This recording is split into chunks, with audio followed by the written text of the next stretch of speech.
Assalamualaikum warahmatullahi wabarakatuh. Halo semuanya. Baik, di sini saya Zelvia Anggraini dengan NIM 20112901000, kelas 4C Bahasa Indonesia dengan mata kuliah Kurikulum Bahasa Indonesia. Dosen pengampu Ade Bayu Saputra MPD. Baik, di sini saya akan menjelaskan tentang kurikulum Merdeka Belajar. Sebelumnya, apa itu kurikulum Merdeka Belajar? Kurikulum Merdeka adalah kurikulum dengan pembelajaran intrakurikuler yang beragam di mana pembelajarannya akan lebih maksimal agar peserta didik memiliki cukup waktu untuk mendalami konsep serta memperkuat kompetensi. Kurikulum Merdeka nantinya digunakan bagi seluruh satuan pendidikan mulai dari PAUD, SD, SMP, SMA, SMK, pendidikan khusus, dan kesetaraan. Namun, kurikulum Merdeka Belajar ini diketahui berbeda dengan kurikulum sebelumnya. Kurikulum Merdeka yang diberikan kepada satuan pendidikan ini yaitu merupakan opsi tambahan dalam rangka melakukan pemulihan pembelajaran selama 2022 sampai 2024. Kebijakan Kemendikbud ini juga akan dikaji ulang pada tahun 2024 yang akan mendatang. Merujuk pada pandemi COVID-19 yang menyebabkan banyak kendala dalam proses pembelajaran di suatu pendidikan yang memberikan dampak yang cukup signifikan. Selanjutnya, bagaimana implementasi Merdeka Belajar?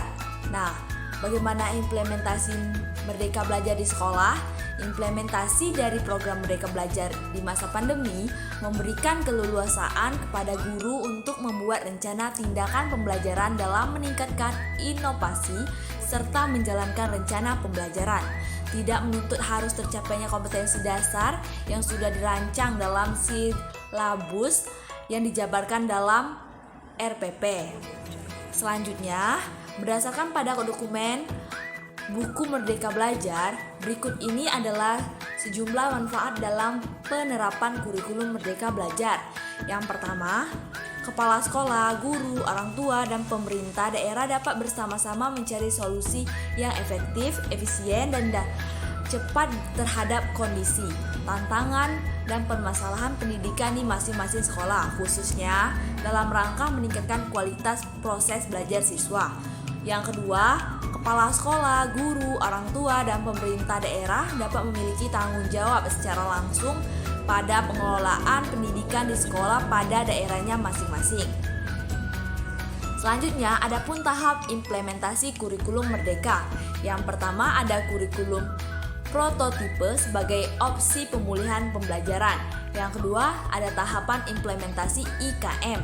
Dan yang ketiga, strategi IKM jalur mandiri. Yang keempat, pilihan IKM jalur mandiri. Dan yang terakhir atau yang kelima yaitu ada platform Merdeka Mengajar. Baik, selanjutnya keunggulan kurikulum Merdeka itu ada sebagai berikut. Yang pertama, siswa bebas memilih sesuai minat dan bakat masing-masing, mau jurusan IPA, IPS, atau bahasa. Yang kedua, guru serta sekolah memberikan kebebasan memilih kurikulum sesuai karakteristik sekolah. Dan yang ketiga, guru diberikan hak untuk maju atau mundur dalam suatu fase. Kurikulum menyesuaikan tahap pencapaian dan perkembangan murid. Dan yang keempat, pelaksanaan pembelajaran jauh lebih sederhana tapi mendalam. Dan yang kelima, memfokuskan siswa pada pembelajaran berbasis proyek. Selanjutnya, adapun struktur kurikulum Merdeka.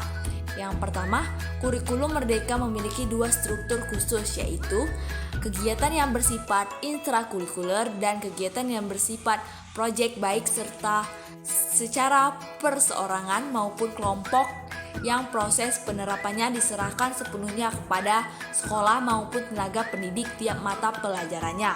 Kurikulum Merdeka pun juga memiliki perbedaan dalam hal waktu atau jam pelajaran.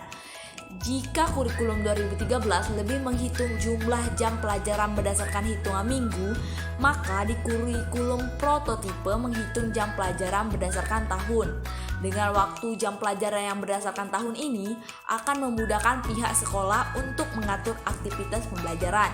Contohnya, Mata pelajaran yang belum diajarkan pada semester genap bisa diajarkan pada semester ganjil.